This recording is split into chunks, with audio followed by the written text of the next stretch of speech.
انا سعيد ان انا معاكم النهارده وانتوا عازميني على الشاي وقربت اخلصه بس مش مشكله. هشام عبد القادر سوبر اتش جراح اطفال.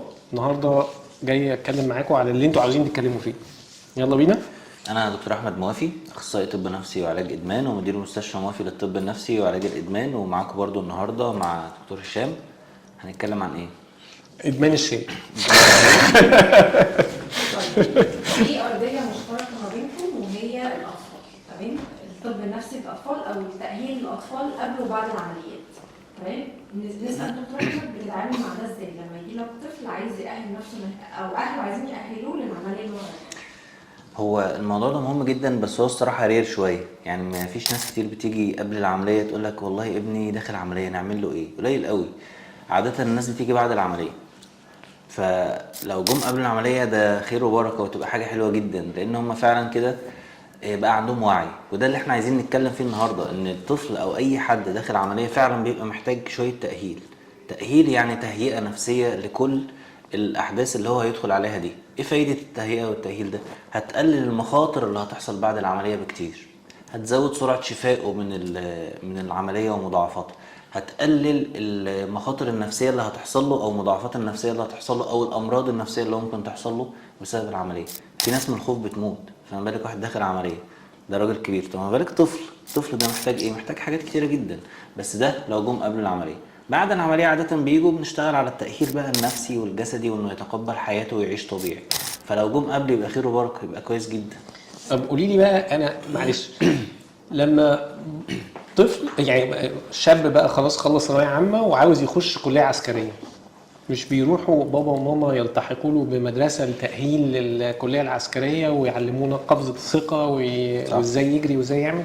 طب ليه ما بنبصش للعمليه الجراحيه على انها زيها؟ هو زي قفزه الثقه دي، هو محتاج قفزه ثقه تاني علشان يخش العمليات، ولازم يروحوا للسايكاتريست والثيرابيست علشان يساعدهم ان هم يعدوا من المرحله الصعبه دي. ايه يا اخوانا، الموضوع بديهي جدا. طيب، ده ما بيحصلش. لا. احنا في مجتمعنا ما عندناش الوعي ده. يجي لك بقى طفل ما راحش اصلا لدكتور نفسي وما تأهلش نفسيا، جاي بقى ايه؟ أهله حضرتك يعني، دخله العملية يعني. تتعامل مع ده؟ بلعب. بلعب معاه والله. بحاول طول الوقت ان انا اكسر جبل الجليد. بعاني جدا جدا والله. وبتسألم بقى فوق في العمليات، وبنركب على الترولي ونغني واخلي التمريض كلهم بيسقفوا ونجيب بالونات يعني بنحاول نحول السيتويشن اللي هو اوريدي ستريسفول وصعب وتخيله على الاهل وعلى الطفل وعلى القرايب وعلى كل الناس صعب، الى حاجه اقل في الصعوبه، الى حاجه بليزنت شويه. ادعي ان ده بسط الناس لدرجه انه بقى في ناس دلوقتي جايه بتطلب ان احنا عاوزين تعمل في العمليه بتاعت ابننا زي اللي انت بتعمله مع الاطفال التانيين. الى حد ما نجاح، بس ده مش كفايه. يعني مش كفايه ان انت تشتغلي من عند نقطه باب العمليات، لازم نشتغل من قبلها. طيب يا دكتور، مش كل الدكاترة بتعمل زي حضرتك خالص. يعني. أغلبية الدكاترة انا مش دكتور اصلا. بيبقوا عندهم اتيتيود بجد وبيبقوا اصلا خايفين من الدكتور، تمام؟ طيب، يعني المفروض انه احنا يعني لو حضرتك مثلا قلت لك وجه رساله لزمايلك الدكاتره اللي في نفس التخصص، سيبوا الشغلانه اساسا. دي الرساله اللي هقولها لهم. شفت كريم.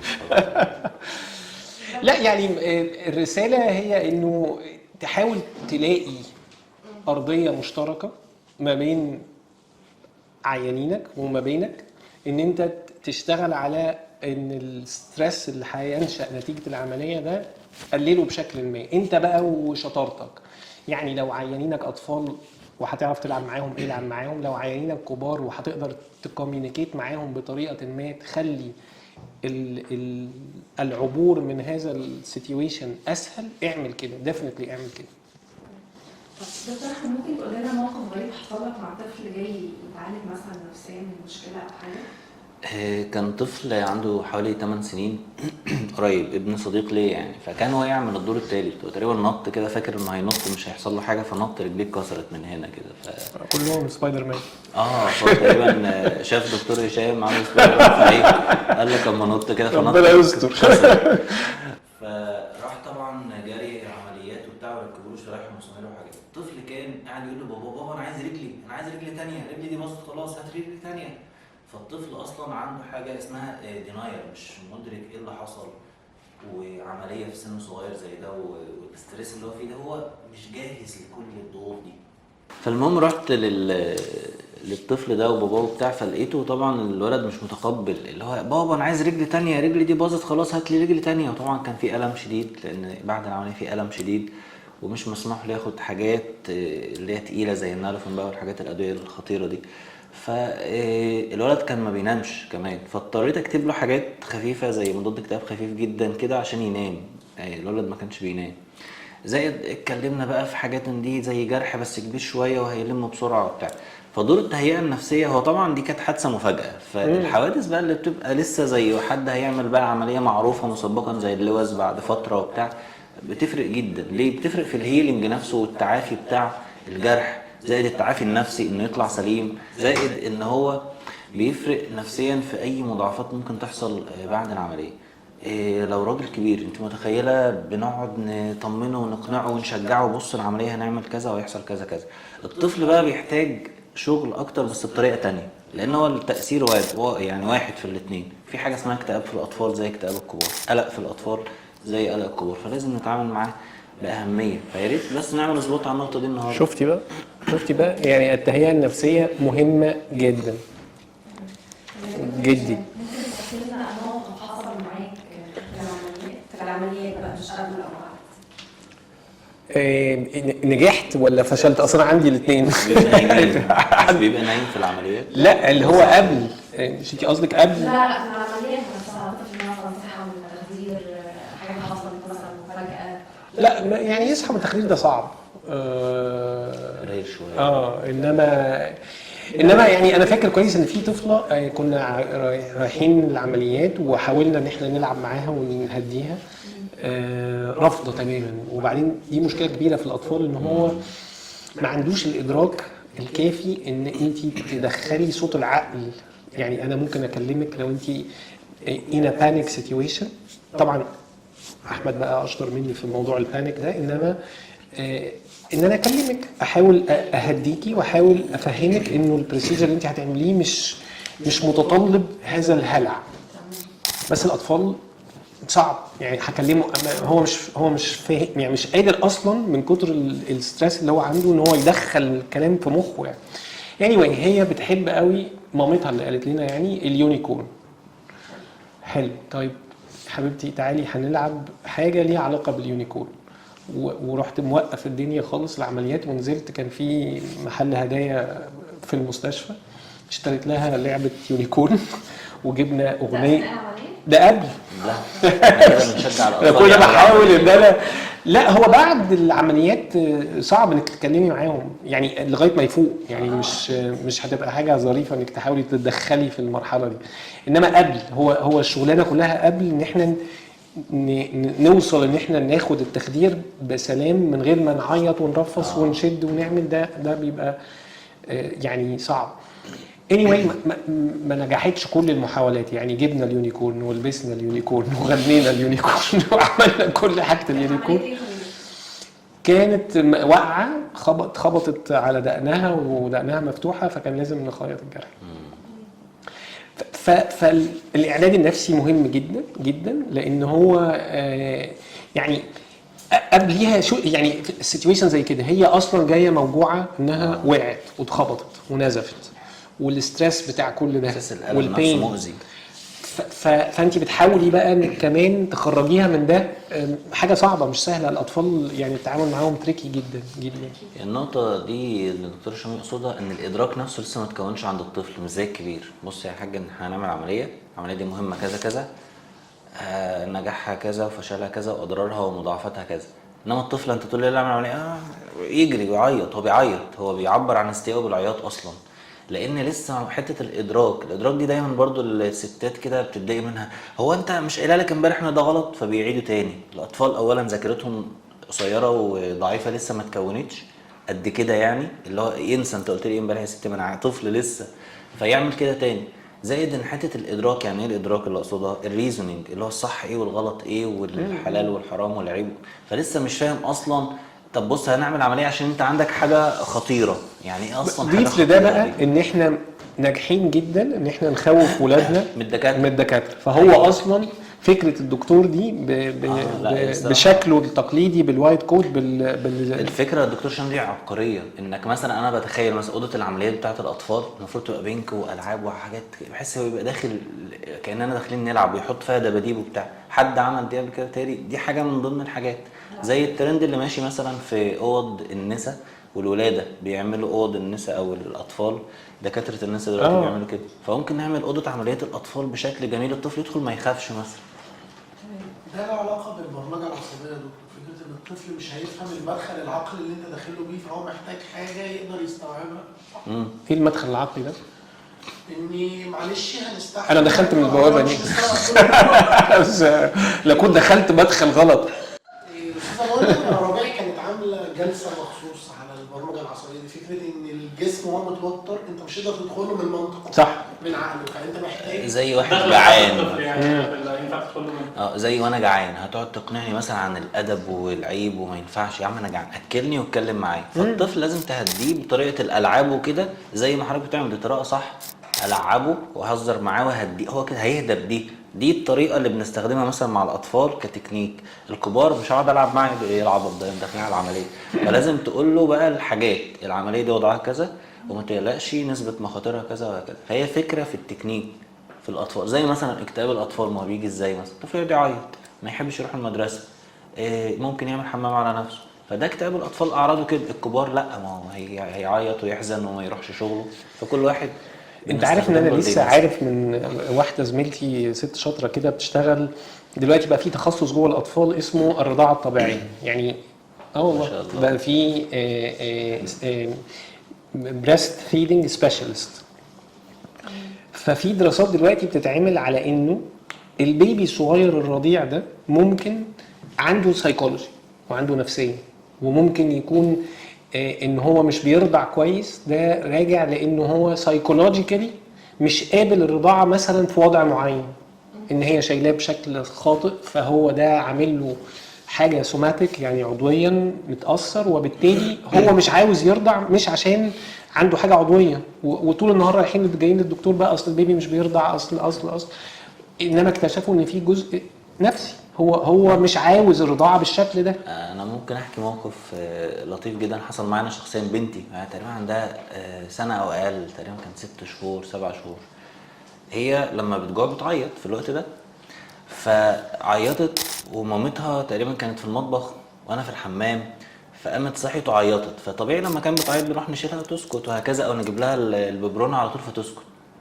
فتاخرنا عليها شويه، يعني انا اتاخرت ومامتها ما سمعتهاش وبتاع، فعلى ما جينا لها كانت بتعيط عياط بشده، فجبنا لها الببرونه وبنديها لها، رفضتها مش عايزاها رغم انها طفله وجعانه جدا، هو ده عياط جوع. فرفضتها، اللي هو زي يكون مستاء انا زعلانه منكم. فاستغربنا للموقف، اللي هو انت زعلانه انت متخيله؟ فنفسيه الاطفال بتبدا فعلا من اول ما بيتولد. ليه؟ الحضن ده هو بيفهم ايه، انا وانا بعيط بلاقي حد بيجي يشيلني ويسكتني وياكلني، ده اهتمام حلو، ده بيبني نفسيته من وقتها، بيبني ثقه جوه الطفل من الوقت ده. السيبريشن انكزايتي اللي بيحصل لو عيط ومحدش جاله بقى، يبدا يقلق من صغره فيتكون عنده القلق. ففعلا في كل سن ليه شكل من اشكال النفسيه او الكونفليكت او الصراع النفسي اللي لازم نتعامل معاه بحرفيه. شفتي بقى؟ شفتي؟ اصغر سن يا دكتور اتعاملت معاه في العمليات كان ايه؟ لا انا عملت عمليات لبيبي لسه مولود بقاله دقايق، يعني دي حصلت يعني انما يعني قصدك السن الواعي يعني؟ لا السن الاطفال اللي هم البيبي بقى بتتعامل معاهم ازاي؟ دول بقى مش هتسكتهم بلعبه ولا باي حاجه، ولا هتخليهم، ولا هتعرف تتعامل معاهم، ولا التعامل يبقى خلاص لو تعالى هعمل لك العمليه على طول؟ لا البيبي الرضيع ده طبعا ما فيش كوميونيكيشن اصلا، لسه ما وصلناش لسن الكوميونيكيشن، ف يعني ما فيش طريقه ان احنا نوصل له انه بس هيز بيبي، يعني قصدي لازم بس تتعامل معاه جنتلي يعني. غالبا اسهل طريقه ان احنا بنحط الماسك على وشه اول ما يخش العمليات، بحيث ان هو وانس هيز ريلاكسد وابتدى يغيب عن الوعي شويه، نقدر نتعامل بقى عن طريق ان احنا نركب الكانيولا ونعمل الحاجات الانفيزيف شويه.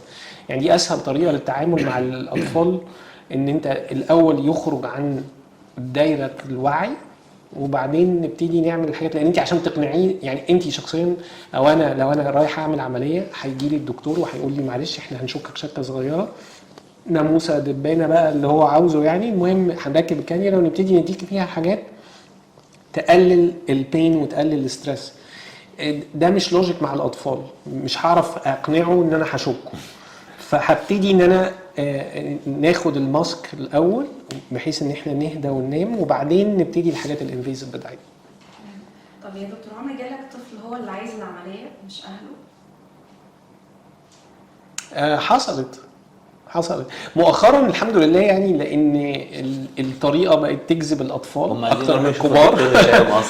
فيعني جاي لي طفل انا قال لي انا مش عارف انا ما جيتلكش ليه من بدري عشان تعمل لي عمليه، فانا يعني استغربت من رد فعله يعني. انما ساعات واحنا كنا قبل التصوير بنتكلم في ده، انه هل الاطفال احيانا بيبقى واقع تحت تاثير نفسي ان هو محتاج عمليه؟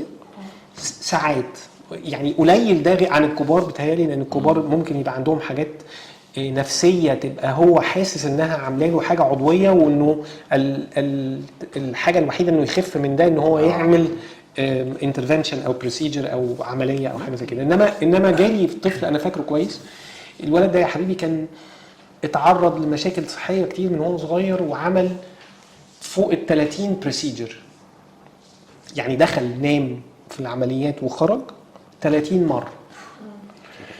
فالولد من كتر التروما والستريس بتاع الفيلم ده، يعني هو بيعمل عمليات من هو بيبي، فهو مقتنع انه خلاصه وراحته في العملية، هو مش هيخف. وعنده وعي قديم يعني. طبعا التجارب الكيوميليتيف دي بنت عنده ده، ان انا خففني بقى، يعني اعمل لي العمليه اللي هي اللي بيوعدوني بيها من وانا صغير، اللي انت لو صبرت معايا البروسيجر الجاي ان شاء الله هتخف.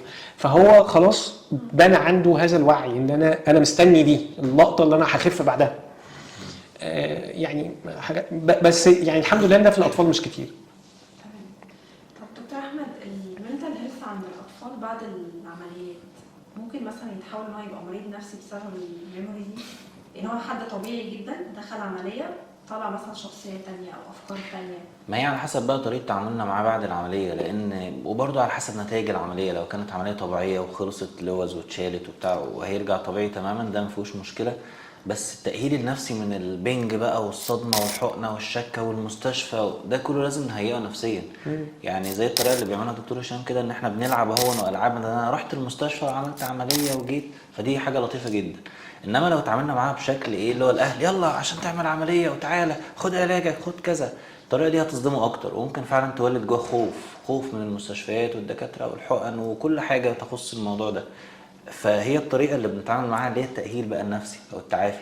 يعني بمعنى ايه؟ بعد العمليه تعالى بقى انت خلاص بقيت كويس بقيت شاطر، ده كانت عمليه صغيره انت هتبقى اقوى هتبقى احسن.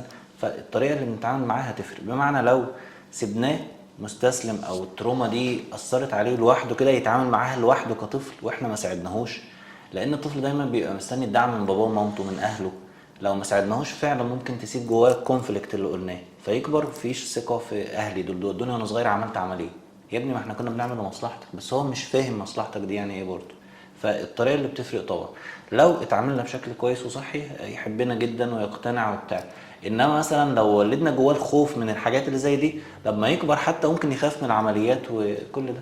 انا مش فاكر، شفت الفيديو مره كان على غالبا ناشونال جيوغرافيك او حاجه، بس انا مش قادر افتكر البلاتفورم، بس كانوا بيتكلموا على انه عملوا ستاديز على المجرمين. هو انا اتولدت كريمنال ولا يعني قصدي دي حاجه مكتسبه ولا حاجه وراثيه؟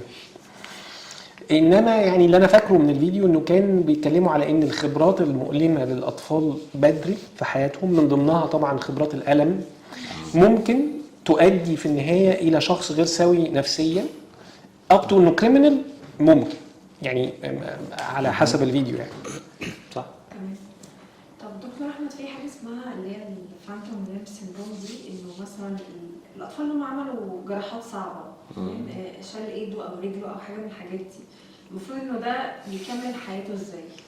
او بتتعامل دي بتبقى حاجه صعبه. دي بالنسبه لنا حالات صعبه برضه، صعبه علينا احنا كمان. بس احنا بنتعامل معاه على تقليل الضرر على قدر الامكان. يعني بنحاول نعمله حاجه اسمها اكسبتنس، تقبل الحاله وتعافي وتعايش، وده وضع قائم. وهو مع الوقت لما بيكبر خلايا العصبيه بتتكون، فادراكه بيزيد، فالتقبل برضه بيزيد معاه، النضج يعني بيزيد معاه. فانا بشتغل على التاهيل زي ما بشتغل، بحيث اقلل فكره التروما اللي جواه او النقص اللي هيحصل، وزمايله بقى اللي هيضايقوه في المدرسه ومش عارف ايه وكده. فده لازم نشتغل معاه، لان انا مش هخليه مثلا ينسى ايده، خلاص يا عم انت كده بقيت من غير ايد، لا، بس هخليه على الاقل الضرر اللي واقع عليه اقل شويه، بدل مثلا ما يبقى 100 يبقى 70 80 90.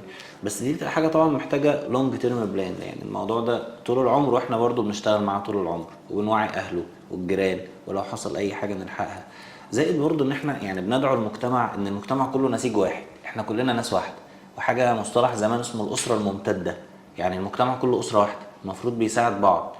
فما ينفعش مثلا واحد الناس تقعد تتنمر وتتريق عليه في الشارع والناس واقفه تضحك. الله يكرمك يا اخي، الله الله يكرمك. يبارك لك. لا والله لا بس بجد، اصل اللي انت بتقوله ده يعني انا علشان بشوف أسس اطفال اجتماعية. كتير اتعرضوا لمشاكل عضويه بسببها، هو مضطر انه يواجه المجتمع باحساس ان انا مختلف او عندي نقص شويه او عندي مشكله. يعني مثلا الطفل اللي هو عمل عمليات كتير ده كان incontinent، يعني ما عندوش تحكم في البراز. طيب بس هو مضطر ينزل مدرسه، مضطر يروح الحضانه، جميل جدا. زمايله بقى واقرانه في المدرسه وفي الحضانه بيتعاملوا معاه ازاي؟ ما اقولكيش يعني مجرم يعني غريب. يعني التعامل ده ممكن يؤدي الى شخصيه اجراميه 100%. التنمر الشديد ده مجرم، ممكن يطلع مجرم، ما هو ايوه بيعوض شخصيه اجراميه طبعا، لانه انت طول الوقت عمال تتنمر عليه. طب بس هو مش بايده، يعني اللي فقد ايد ولا رجل، اللي فقد حاسه من الحواس بسبب حاجه عضويه. ليه احنا ما عندناش ثقافه تقبل الاختلاف؟ ان انا معايا طفل في المدرسه مختلف عني، للون، لشكل، لدين، لواتيفر اي حاجه، ما اقبله يا سيدي. يعني هو مش معنى ان هو عنده حاجه مختلفه عني يبقى انا لازم اعامله على انه رابش ويترمي في الزباله، ونعامله كلنا على هذا المستوى. الموضوع سهل، يعني سهل ازاي؟ كل اسره بتعلم ولادها كده. شفت واحد زميلك مثلا، احنا كنا زمان لما داخلين اعدادي، لما واحد زميلنا يلبس نظاره مثلا، نظاره نظر، مش انت بتخافش؟ هي كانت بالنسبه لنا حاجه غريبه، انا مختلف. واحد لابس نظاره، احنا كنا مثلا دفعه بتاع 50 60 100 مثلا، نظاره دي حاجه جديده، خصوصا ما احنا مفيش في ابتدائي قوي نظارات الا قليل. يا باربع عيون. فنظاره. فالمفروض بقى دور المدرسه، يا ولاد لا ما ينفعش نتنمر على في البيت. كل بيت اسره 3 4 افراد، لو كل واحد كل اب بس اهتم بالتربيه 5 دقائق في اليوم مع اولاده، ويقول لهم المفروض ما نعملش كده، لا يسخر قوم من قوم عسى ان يكونوا خيرا منهم، والتنمر غلط وبتاع كده، احنا اتربينا. شفنا واحد في الشارع عنده ظروف، ندعي له ونمشي ونسيبه، هنحافظ عليه وعلى نفسيته. زائد احساس ان احنا بنحسسه اصلا ان عنده عجز او الشفقه، ده بيأذيه، ده احنا حتى لو متعاطفين معاه بنأذيه، فما بالك بقى لما نقعد نتنمر عليه ونرزع له فوق دماغه، هيطلع ايه؟ احنا متخيلين هيطلع ايه؟ زائد كل بيت ممكن يكون عنده الشخص ده، فاحنا لازم نوجه ان احنا اسره ممتده. انت ممكن يحصل لك الظرف ده في يوم من الايام، الاعاقه والعمليات او كده ممكن تحصل، فلازم نحاول نزرع ده في الناس عشان نساعد ان احنا ما نأذوش نفسيا ويجي لنا بعد كده يتعالج. فبس. طب دكتور هشام، دلوقتي محدش بيروح دلوقتي لطبيب نفسي سواء يعني قبل او بعد العمليات، فتقريبا ده كده ايه دورك برضه، يعني اكيد مثلا بعد ما الطفل يطلع يعني محدش بيروح للدكتور نفسي، يعني الكالتشر دي غايبه عن ناس كتير. فانت مثلا بعد بقى بالذات عمليه صعبه، حد مثلا ايه والله بدي ادفايس طبعا. واحمد يعني وجهني احنا هنروح نشتغل معاه خلاص. ان لا، انه يعني يا ريت قبل، انما ديفنتلي لما بشوف سيتويشن ان بحس انه لا، مش ده الريسبونس العادي للعمليه، وان احنا كابننا او بنتنا ابتدى يبيهيف او يتصرف بطريقه يعني تعكس ان عنده مشكله، بديهم النصيحه على طول، لازم تروح للدكتور متخصص يقدر يساعدك ان احنا نخرج من السيتويشن ده، لان البيهيفير ده مش طبيعي. بس احنا زي ما انت لسه قايله، ثقافه المجتمع ان انا اروح لدكتور نفسي، ايه ده وانا مش انا مجنون؟ يعني دي الكلمه العاديه اللي احنا بنسمعها، انه هو انا لازم ابقى مجنون عشان اروح لدكتور نفسي؟ ما حدش قال كده. والله. طب اشرب شاي. فبدي الادفايس، يعني بحاول طول الوقت. لا انا مش قصدي كده، انا قصدي بقى حاجه كمان، انه حضرتك اللي لبست في الموضوع، حضرتك هتعمل ايه معاه بقى؟ الجانب النفسي. انا عاوز اقول لك ان بقى يعني خصوصا بعد الفيديوز اللي ابتديت اعملها وبعد سوبر اتش، الناس فهمت غلط ان انا بدي النصايح دي للناس عن دراسه، وابتدوا يفهموا، وساعات يبعتوا لي على الصفحه او على يعني ايا كانت وسائل التواصل يسالوني في ادفايس في سايكولوجي وفي تعامل مع طفل، وانا خفت ان انا يعني بقيت اقول للناس يا اخوانا انا مش معنى ان انا اديت نصايح في وقت من الاوقات ان انا متخصص، انا مش متخصص خالص. اللي عاوز نصيحه يروح للمتخصص لان هو اللي هيعرف يديها له. انما ما هو انا برضو يعني لما اشوفك بتعملي حاجه غلط من دوري ان انا اوعيكي.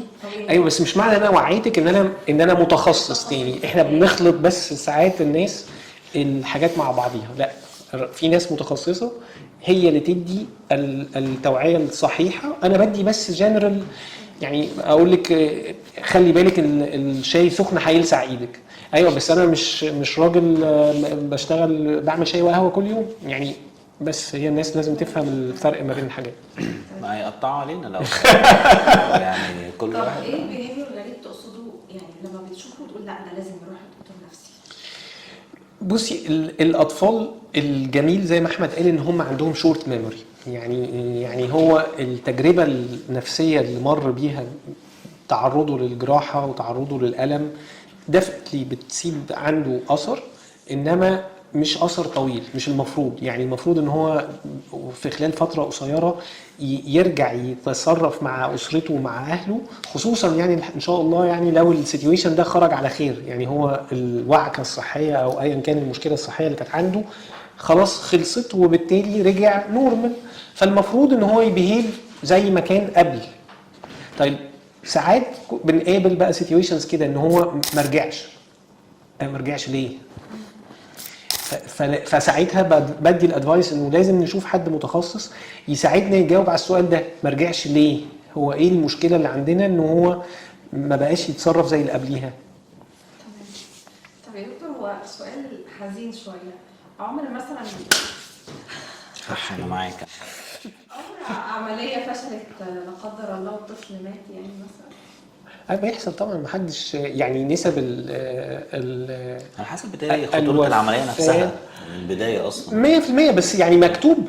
انا عاوز اقول لك ان انا يعني ربنا اراد ان انا رحت اشتغلت في حتت بره مصر، فمن ضمنها كنت في امريكا، وبعدين مع الكونسلتنت الكبير اللي هو المره الجايه اجي معاك بقى عشان داخلين ناخد موافقه المريض على الاجراء. القصه دي ولا حد كبير؟ 16 سنه، والنبي يا ريت نذكر ان سن الطفوله بس لغايه 18 يعني بس نبقى متفقين على كده. المهم فموافقه المريض على الاجراء دي بتتاخد على كذا مرحله، من ضمنها اسبوع قبل العمليه.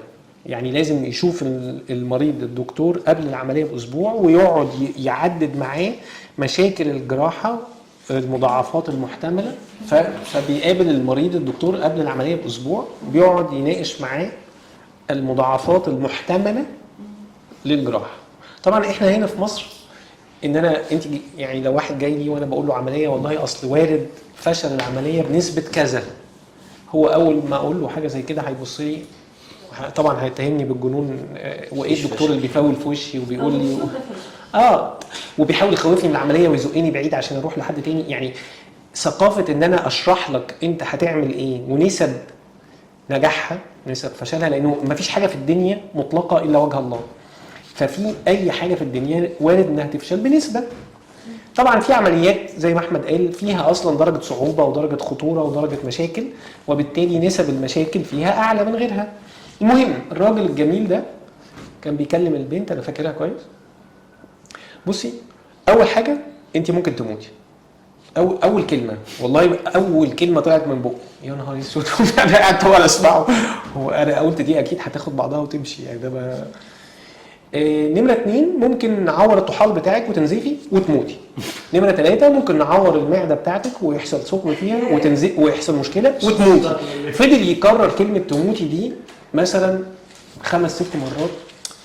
فأنا قعدت برضه مش فاهم يعني انتوا ازاي بتتكلموا كده يا اخوانا؟ يعني عادي عادي تخش المريض تقول له تموت. اللي عاوز اقوله يعني انه المشاكل الجراحيه وارده، وان نصل الى مرحله انه الطفل يبقى مش مستحمل الكونديشن لدرجه انه يتوفى، وارد، بتحصل في اللاين اوف كارير بتاعنا، بتحصل. سيتويشن طبعا صعب على كل الناس. يعني انا فاكر اول مره حصلت معايا دي وانا كنت مدرس لسه في الجامعه، وفضلت فاكر البنوته دي كويس، وفاكر يعني انا شخصيا حصل لي تروما من السيتويشن، وفضلت فتره مش عارف اشتغل بعديها، مش يعني راهب شويه القصه، لانه ازاي يحصل ده. بس يعني شغلانتنا كده، هي ما حدش بالبلد يعني بيقولوا مغسل وضامن جنه. هو يعني انت بتتعاملي مع حياه بني ادمين، وساعات السيتويشن بيبقى صعب ان احنا نفقد هذه الحياه. بيحصل. بس طبعا 100% الاهل دول بيبقوا محتاجين مساعده سايكولوجيكال بعنف بعديها، لان ترومه فقد طفل اعتقد يمكن اصعب من الكبير، ولا مش عارف. طبعا هو في مقولة جميلة بتقول ان حب الوالد لابنه ده فطري، حب الولد لابوه مكتسب. فعشان كده فقد الابن بيبقى اصعب من فقد الاب شويه، لان انا بحب والدي بناء على الحاجات اللي هو عملها لي فبيحببني فيه، انما الاب بيحب ابنه بشكل فطري unconditional love كده. فحب بيحضرني كمان الحديث القدسي اللي هو ان ربنا بيكلم الملائكه وبيسالهم ان هم خدوا قبضتم فلذت كبده فابنه لعبدي بيت في الجنه، لانه فقدان ابن ده او بنت يعني حاجه سايكولوجيكال ممكن يضموا اخصائي نفسي او دكتور نفسي للفريق الجراحي. ده لازم على فكره، وده في حتت كتير في العالم معمول بيه، اللي هو حتى هو اللي يطلع يكلم الناس مش الجراح. انت عاوز تبقى في وش المدفع دي براحتك بقى. ابوك مات يا ابوها. انت بتعايرني ولا